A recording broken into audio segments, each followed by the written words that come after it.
This is Brannon Howse Live.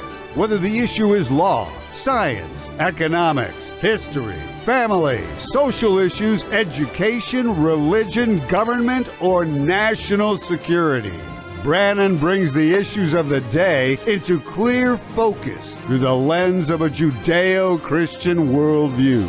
And now, here is your host, Brannon Howse. All right, good evening. Glad you are with us on this July 2nd, 2024, 7:33 p.m. Central Time. Glad you are with us. We're going to be joined tonight by Colonel Mills. We have a lot to talk about. U.S. bases on high alert, both in, I would say, America as well as in Europe. They should be on high alert in America. But I just saw a tweet that was put out. Let me see if I can find it real quick. A tweet that was just put, there it is right there. Check that out. A retired admiral. All my signs are blinking red in terms of the potential for a terrorist attack against American interest in the U.S. or abroad in the next few months. The chance to disrupt the U.S. election may be irresistible to our enemies. Maybe the Chi-Coms want to keep their buddy Joe in there a little longer. What you think? Iran, they love him. I mean, he sends them billions of dollars. Why not? I mean, they definitely don't want Donald Trump, do they? So maybe they could disrupt the election and keep their comrades there in the White House. We're also going to talk tonight with Congressman Glenn Grotham from Washington, D.C., get his take on what's happening with the Republican Party, also with some other key things. I want to play a video from one of the guys at the Department of Health and Human Services, who is a dude in a dress, in a video he's put out. Glenn Grotham will respond to a lot of things tonight. We're also going to be joined by Usama Dakdok, a video of an imam that I have been warning about for many years, Yasser Qadi, who used to have a mosque right down the road. Then he went over to Plano, Texas, and he has something interesting that he's put out on video. We'll play that, this imam, and get Usama to respond. Joe Wolverton, he's the constitutional expert. He is an attorney and a constitutional scholar. He'll join us tonight. Is there time for the Democrats to replace Joe Biden? There is an all-courts press by the liberal media. It seems like almost on an hourly basis now, the press is working hard to undermine Joe Biden. They've all gotten their marching orders, apparently. Did you see the press conference today with the press secretary? It was a train wreck. Yes, he's slowed down verbally and physically. I mean, wow, she admitted to an awful lot. That's when she's not reading her notes verbatim. I mean, she's got this notebook up there and she's got all these apparently she knows some of the questions coming in and she literally has to read the answers. But that was a train wreck today. But is it too late? Can they remove Joe Biden from the ballot? Could another candidate get on the ballots now at this point? Could Barack Hussein Obama go from being the vice president to being the president? We know he could be vice president. That's not a problem. He's never been vice president before. He can be the vice president. But can he go from being vice president to president after the inauguration in 2025, should he get onto the ticket at the DNC coming up in August?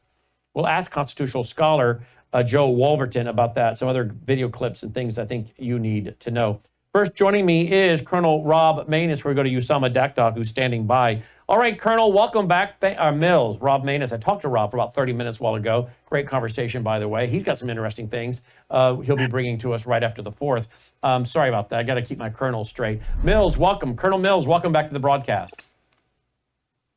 Sorry. Rob Maness, Brannon. Sorry. I mean, come on. Fortunately, I like Rob a lot. Yeah, I just to be fair, I think I've called him Colonel Mills more than once. So just, one of you could have made general, and then I could have separated the two of you easier. Well, between us, we're an 012. That's higher. That's higher than a general, right? Yeah, 206s.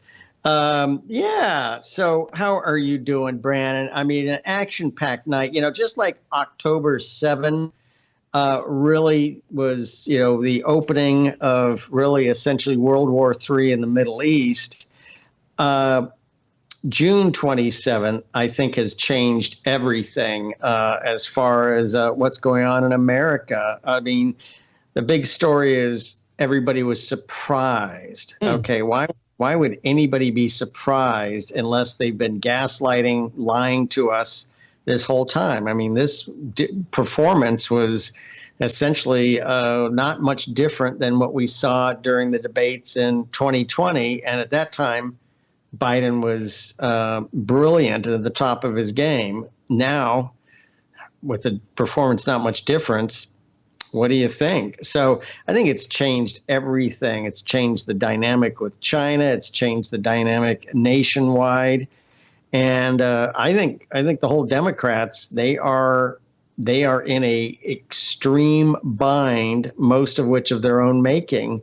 Unless Biden, unless Jill decides to drop out, the only way they can really force him out is by at the convention in somebody challenging him at the convention, because otherwise it would really default to Kamala, which nobody wants, on their side or on other sides. So, I mean, they have created an absolute mess.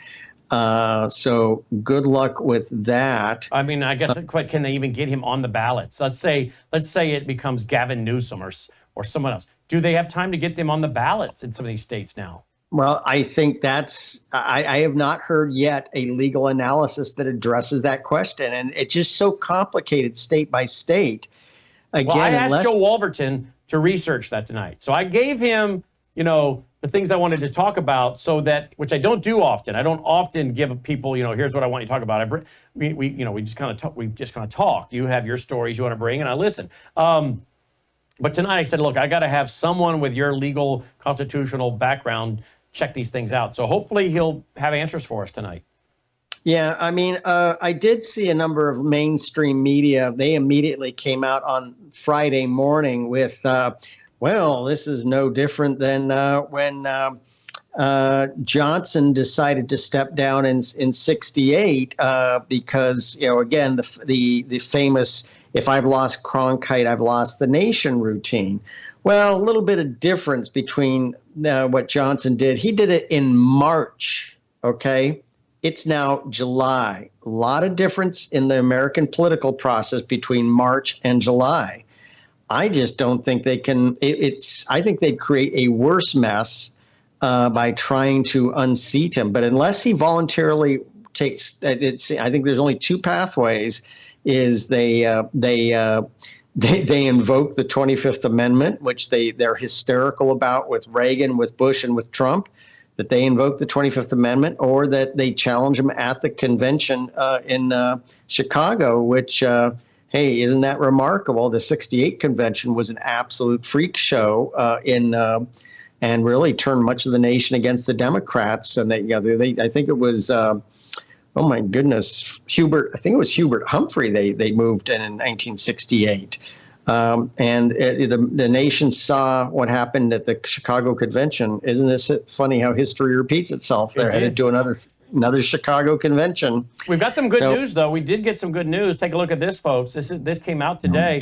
It looks like Trump's sentencing will now be moved to September 18th per the order I'm looking at right now, signed by the judge. So if all accounts are accurate, then President Trump will be at the convention in Milwaukee in person. So this is good news coming down now since the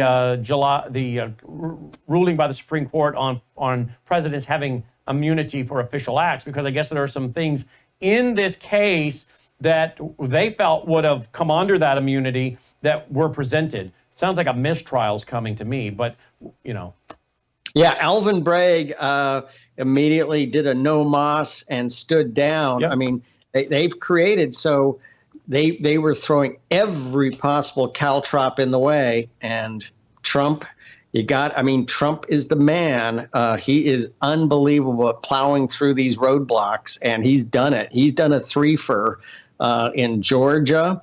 The federal crazy Jack Smith in the federal case, and very likely this Alvin Bragg contrived mess. The Trump train is, moving fast. Indeed, it is. All right, I got to move fast to get it all in tonight. Reagan, my computer is about to die, so I don't know if there's a power cord for this new computer you guys have brought in or not, but if you could grab me one, that would be awesome. Yeah, keep talking to Mills while you do that. Three key Pacific Island nations under duress from China's malign influence campaign. Can you tell us about this tonight, please, Colonel?